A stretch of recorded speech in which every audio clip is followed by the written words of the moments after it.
ओम नमः शिवाय। शिव जी सदा साई। ओम नमः शिवाय। गुरु जी सदा साई। संगत जी गुरु जी का अनंत मंतम शुक्राना, लख लख बार शुक्राना, हर चीज़ का शुक्राना, सारा का शुक्राना। संगत जी गुरु जी कहते हैं जब तक आप मेरी शरण में हो तुम्हें कोई कुछ नहीं कर सकता।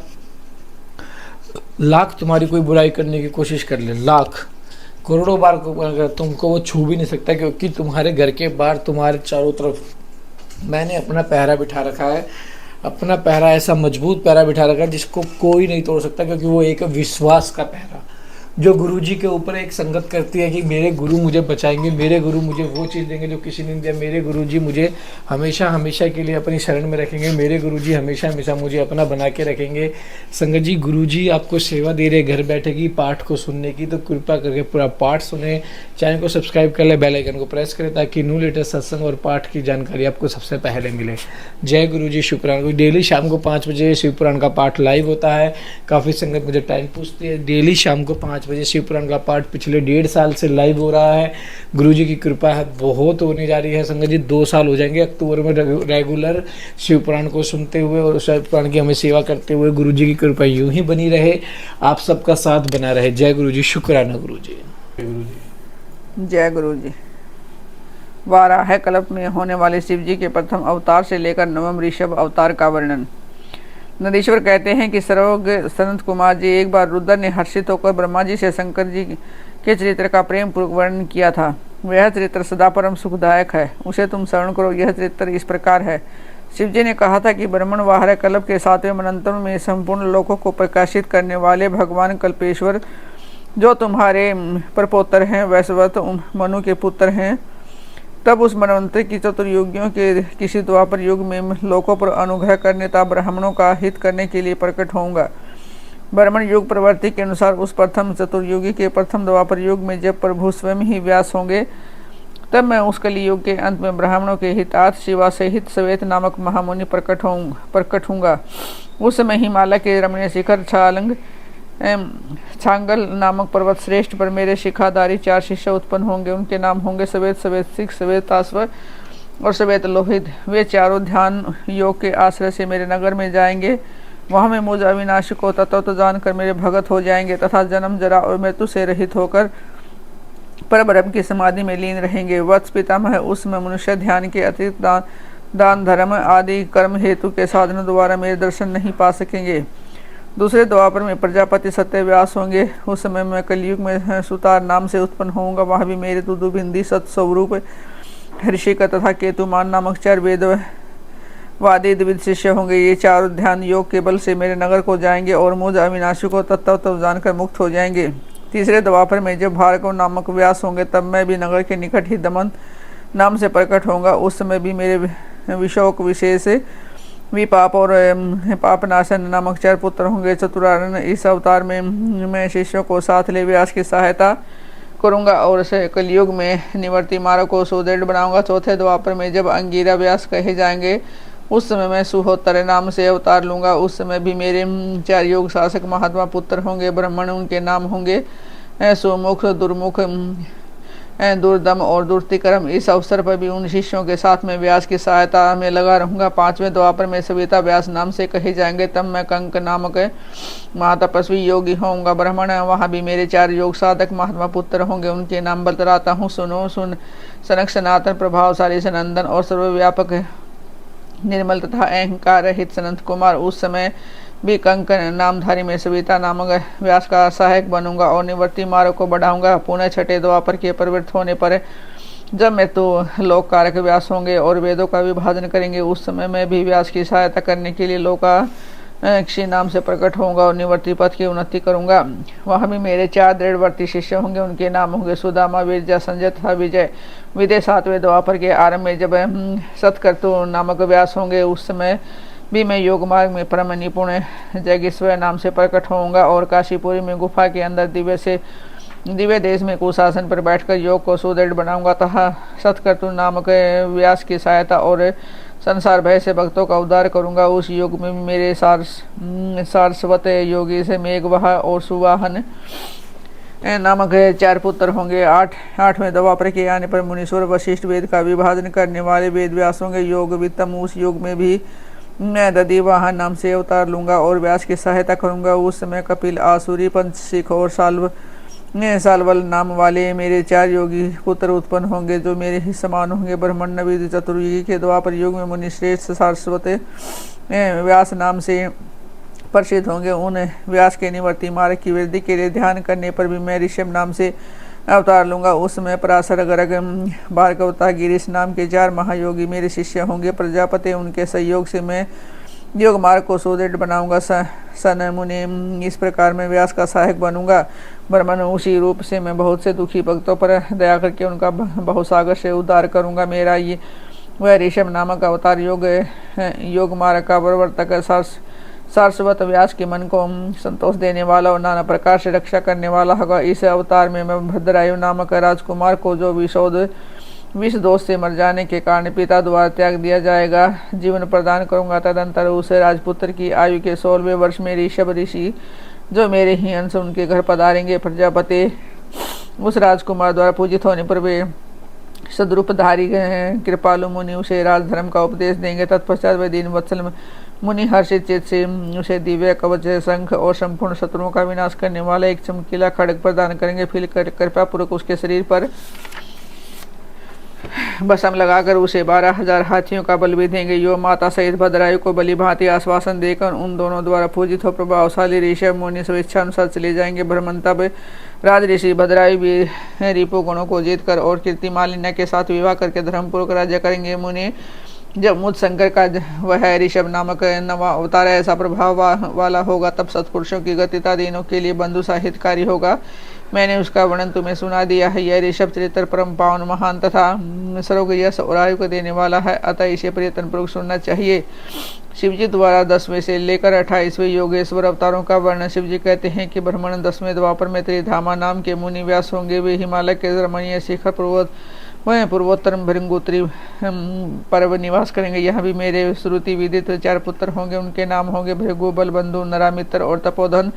केतु श्रृंग 11वें द्वापर में जब निवृत्त नामक व्यास होंगे। तब मैं कलयुग में गंगा द्वार में तप नाम से प्रकट होऊंगा। वहाँ भी मेरे लंबोदर, लंबाक्ष, केश लंब और परलंबक नामक 4 दृढ़वर्ती पुत्र होंगे। 12वीं चतुर्युगी के द्वापर युग में सत्यजा नाम के वेद व्यास होंगे। उस समय में द्वापर के समाप्त होने पर कलयुग में हेमकंचुक में जाकर अत्रि नाम से अवतार लूंगा और व्यास की सहायता के लिए निवर्ती मार्ग को प्रतिष्ठित करूंगा।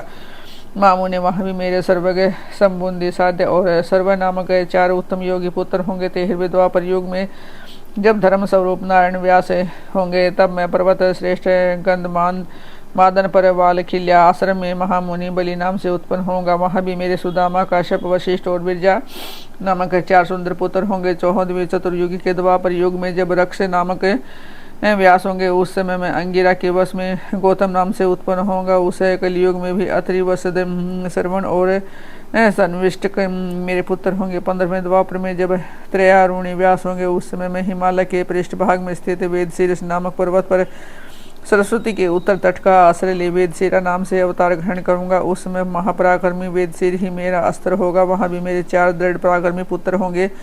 उनके नाम होंगे कुणी, कुणी बाहु, कुशिरा और कुनेत्रक। 16वें द्वापर युग में जब व्यास का नाम देव होगा, तब मैं योग प्रदान करने के लिए परम पुण्य में गोकर्ण वन में गोकर्ण नाम से प्रकट होऊंगा। वहाँ भी मेरे काश्यप, उष्णा, चवन और बृहस्पति नामक 4 पुत्र होंगे। वे जल के समान निर्मल और योगी होंगे तथा उसी मार्ग के आश्रय से शिवलोक को प्राप्त हो जाएंगे।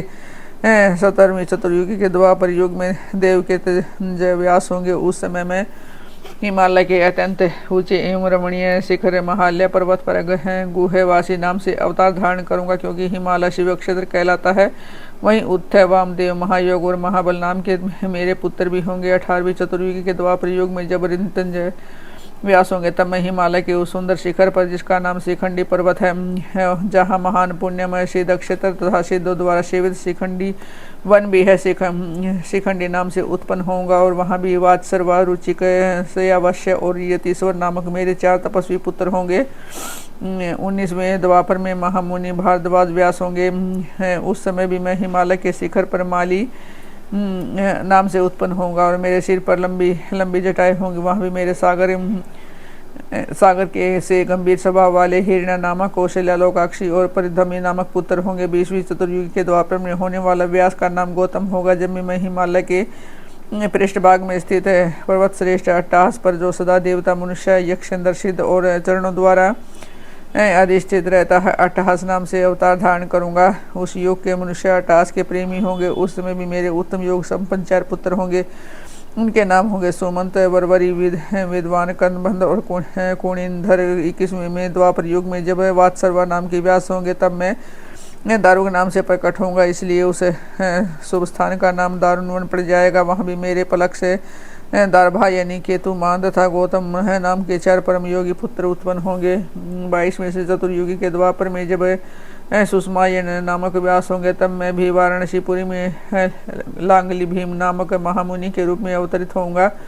उस कलयुग में इंद्र से समस्त देवता मुझे हलायुधारी शिव का दर्शन करेंगे। उस अवतार में मेरे भल्लवी, मधुपिंग और श्वेत केतु नामक 4 परम का धार्मिक पुत्र होंगे। 23वीं चतुर्युग में जब तृणबिंदु मुनि व्यास होंगे तब मैं सुंदर कालीन जयगिरी पर श्वेत नाम से प्रकट होऊंगा। वहाँ भी मेरे उसे बृहदस्व, देवल और कवि नाम से प्रसिद्ध 4 तपस्वी पुत्र होंगे। 24वीं चतुर्युग में जब सुरशाली यक्ष व्यास होंगे तब उस युग में मैं नैमिष क्षेत्र में सूली नामक महायोगी उत्पन्न होऊंगा। और उस युग में भी मेरे 4 तपस्वी शिष्य होंगे। उनके नाम होंगे शालिहोत्र, अग्निवेश, योनाश्व और सरदवसु। 25वें द्वापर में जब व्यास शक्ति नाम से प्रसिद्ध होंगे तब मैं भी प्रभावशाली हिमदंडधारी महायोगी के रूप में प्रकट होऊंगा। मेरा नाम मुंडेश्वर होगा। उस अवतार में मैं भी छंगल, कुंड, कर्ण, कुंभांड और प्रभा का मेरे तपस्वी शिष्य होंगे। 26वें द्वापर में जब व्यास का नाम पराशर होगा तब मैं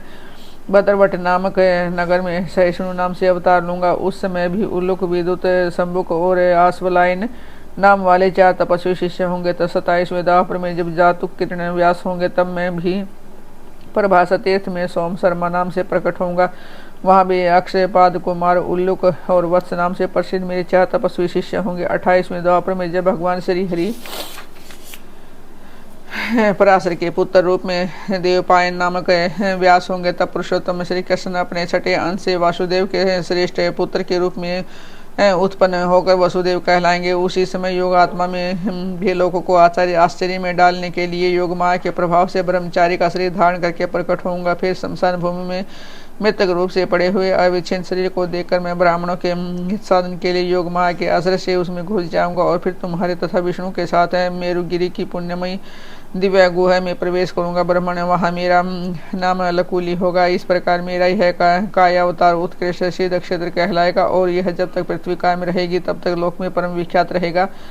उस अवतार में मेरे 4 तपस्वी शिष्य होंगे। उनके नाम कुशिक, गर्ग, मित्र और पुरुष होंगे। वे वेदों के पारगामी, ऊर्ध्वरेता, ब्राह्मण योगी होंगे और माहेश्वर योग को प्राप्त करके शिवलोक को चले जाएंगे। उत्तम व्रत का पालन करने वाले मुनियों, इस प्रकार परमात्मा शिव ने वैश्वस मंत्र के सभी योगियों के योगेश्वर अवतारों का सम्यक रूप से वर्णन किया है। विभव 28 व्यास क्रमशः एक करके प्रत्येक द्वापर में होंगे और योगेश्वर अवतार प्रत्येक युग के प्रारंभ में प्रत्येक योगेश्वर अवतार के साथ उनके 4 अविनाशी शिष्य भी होंगे जो महान शिव भक्त हैं और योग मार्ग की वृद्धि करने वाले होंगे। इन पशुपति के शिष्य के शरीर पर भस्म रमी रहेगी, ललाट त्रिपुण से सुशोभित रहेगा और रुद्राक्ष की माला ही उनका आभूषण होगा। यह सभी शिष्य धर्मप्रायण, वेदांग के पारगामी विद्वान तथा सदाबहार भीतर से लिंगार्चन में तत्पर रहने वाले होंगे। वे शिव जी की भक्ति में रखकर योग पूर्वक ध्यान में निष्ठा रखने वाले और जितेंद्रिय होंगे।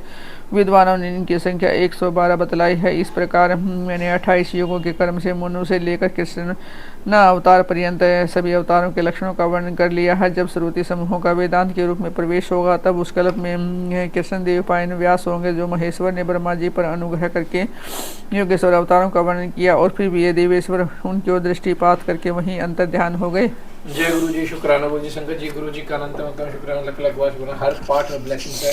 संगत जी, आज मैं सबको एक मंत्र बता रहा हूँ। ओम नमः शिवाय, शिव जी सदा साई। ओम नमः शिवाय, गुरु जी सदा साई। सबको पता है, लेकिन आज मैं आपको ये बताने जा रहा हूँ। आपको यह कमेंट करना है क्योंकि ये मैंने लास्ट में बता, देखता हूँ एंड तक पाठ कौन सुनता है। जय गुरु जी, शुक्राना गुरु जी।